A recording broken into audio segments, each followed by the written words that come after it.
How's it going, YouTube? Dallasboi here, back in with another Pokemon Black and White 2 Wi-Fi battle. In this battle, I'm going up against CloudsLiberation, who somewhat recently came back. It was just recent, but we had a little run-in on the Abra Asylum that, and my pronunciation is just getting a little wonky here. And I did not hesitate 1 second to ask for a battle, so I asked, and he actually accepted. And the tier was actually UU, but looking at his team, he's got 2 RUs in the form of Sceptile and Steelix, and a couple of venues in the form of Charizard and Wartortle. And to be honest, I was actually confused at Wartortle, but you'll see in this match that he does work. But anyways, looking at the threat list, if that Sceptile is carrying Acrobatics and Flight Gem, it is just going to scream the word threat. Because if it gets off an Acrobatics somewhere along the line, I am probably swept. Because, nothing, yeah, pretty much after a Sword Dance and Acrobatics, Sceptile can outspeed everything, and pretty much wreck my entire team. So, I'm going to have to watch out for that, and probably keep my Roserade and my Blastoise alive, because I can just maul the physical threats on this team, which do look like a lot. So, if I keep those 2 alive, I should be okay with this match. So, I hope you guys enjoyed this battle, and let's get the show on the road! So my opponent's going to be leading off with this Charizard, which is ironically nicknamed Frozen, and I'm actually going to predict that Charizard lead off with my Blastoise. And first I'm just going to go for the Roar, predicting his Sceptile to come in, because he might want to set up on my Blastoise, but I actually phase him back out into his Charizard, who then goes for the Flame Orb Fling, which is kind of interesting. So, this is some sort of weird Charizard that I'm dealing with.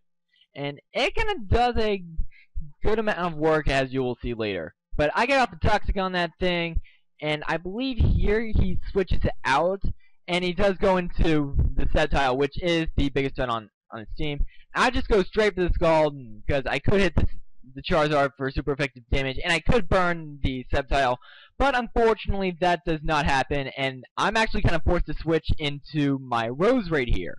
And Sceptile goes for the Leaf Blade, and thanks to the Quad Resistance, the Leaf Blade does absolutely nothing.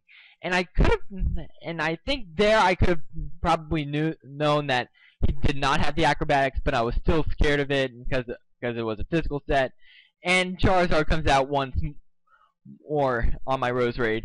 And now here he's actually going to be switching out into his Umbreon, and I actually pull a double switch and go into my Chandelure. And then I actually trick at my Choice Specs. And I believe there I probably could have predicted Sceptile to come in, but here he misses a Toxic. And I go into my Blastoise to sponge it, because thanks to the Flame Orb Fling, my Blastoise is burnt and not toxic, and yeah. But now Umbreon's going to be switching out into Charizard, and I do go for the Roar once more during the Sceptile, and I was pretty much scared of that thing the whole match, just because of the potential of a Sceptile sweep. And after Wartortle gets phased out, Charizard comes back in to sponge a Toxic. Excellent prediction on your part, Clouds. I see that you haven't rusted up one bit in this match. And now he's actually thinking that I'm going to be roaring him, and he's going to be attempting to go for an unprotected Focus Punch. But I'm actually going to be scalding, because that Charizard was getting a little bit annoying. And I didn't want this Sceptile that's coming in now to completely wreck me.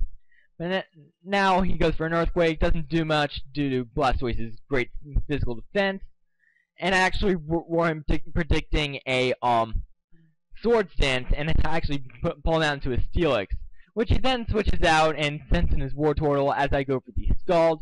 And unfortunately here I do not get the burn here either, and I'm actually going to be switching out into my Roserade at this point to sponge a Scald. And I believe that he does get a burn on the Scald, which honestly doesn't matter because of the natural cure and whatnot that Roserade possesses. And I also do carry the rest on this Roserade, as you will see in a couple of turns. But here I go for the Sludge Bomb, predicting the Sceptile to come in. And he goes for the Mirror Coat, and I'm like, wow, wow, wow, wow, wow! And he brings me all the way down to 82, and I'm just lucky that I didn't go for the Giga Drain there. Otherwise, one of the big threats on my team, to his team, would have been taken down. And here he makes another good prediction. Goes into his Sceptile, actually predicting a Giga Drain. But I actually go for the rest, kind of expecting him to go for the Mirror Coat again. And then, thanks to the sleep turns, I have to switch out into my Blastoise, and I will be Death Routering out Blastoise to a +2 Leaf Blade. So thanks to that string of good predictions, probably the best thing I had for his whole team, bar Sceptile, is gone. And now comes Rose Raid, and then Steelix comes out predicting a Sludge Bomb. I definitely should have predicted that switch and gone for the Giga Drain right there, and that will actually hurt me a little bit, as he does pull out the Heavy Slam. And this thing, he told me that this thing was max attack.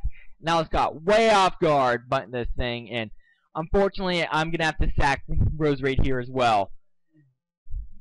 And maybe if I did go for the Giga Drain, expecting the Steelix out, then I probably would have had a much easier time with this team. But I just made work a lot harder for me. And now I sent out who is now the most important member of my team, other than Snorlax, my Ortiz, my Mienshao, and Hitmontop comes in to Sponge High Jump Kick, and it doesn't take it that well at all. And now I go for the Hidden Power, which I think was I thought this was HP Psychic, but apparently I changed it at the point, and he's able to get off a Bulldoze on me, and that is also going to be coming into some play later, as you will see. I should have gone for High Jump Kick there, and that's going to bite me in the butt. And then I just go for the U-turn, not wanting my speed to get lowered any further down, and go into my Durant, whom I definitely should have replaced for Bronzong in this match, and you'll kind of see why. Out comes Steelix to try to sponge the next Scissor, but unfortunately I miss, and I think that also comes into a little bit of play later. Well, actually right now, because I think if I hit both X Scissors, then the Steelix probably would have been dead. But, yeah, I don't think that came into too much play, but that's just me thinking in hindsight. But now comes Snorlax to revenge kill the Steelix with an Earthquake, and that is going to give him a little leeway to send in Hitmontop. And this is where he makes probably the move of the game. I'm sending out my Chandelure, expecting him to go for a High Jump Kick, but he goes for the Bulldoze, and he actually lands a crit on me, which kind of means that my Chandelure is pretty much dead, and it's going to be assured where he goes for the Sucker Punch. And this is actually where me not going for a High Jump Kick on the Hitmontop, kind of fearing the Elo syndrome and whatnot, came into play. Then I would have had my Chandelure for a little longer, and I pretty much wouldn't have this problem here. Now comes Mienshao again. I'm going to be going for the High Jump Kick. It lands, takes out the Wartortle. I almost got this Squirtle, whoopsie. And then out comes the Velveteen Umbreon. And here I go for the U-turn, not wanting to miss High Jump Kick and get a little Elo syndrome.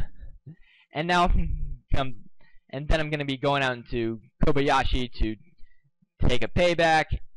And I just sped this bit up a little bit, because this is pretty much me trying to whittle this Umbreon down as it is spamming payback, and he's just leaving in here to die. And that first move, I was going for a Fire Punch, actually predicting the Sceptile to come in, and that would have made the battle a little easier for me if Sceptile did come in. But no, he just let Umbreon die from there. And definitely should have expected that he would have let Umbreon die from there. But now I'm going to be sending out my two Ortiz, thinking that Snorlax would be the best thing to take anything from Sceptile.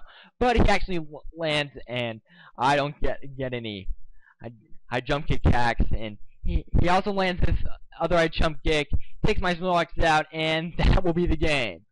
And think about the Sceptile that he had. It actually didn't carry the acrobatics he told me in that last match. Wait, wait, he actually told me that in the chat and whatnot. It didn't carry the acrobatics. It was just the last move we didn't see was Rock Slide, and reason why Bronzong would have been useful in this match over Durant. I could have taken stuff from Steelix. I could have taken stuff from Sceptile, and well, pretty much all of his team bar Charizard. So, what can you do? But that was still a really good game, CloudsLiberation. So, rate, comment, sub, and I will see you guys next time.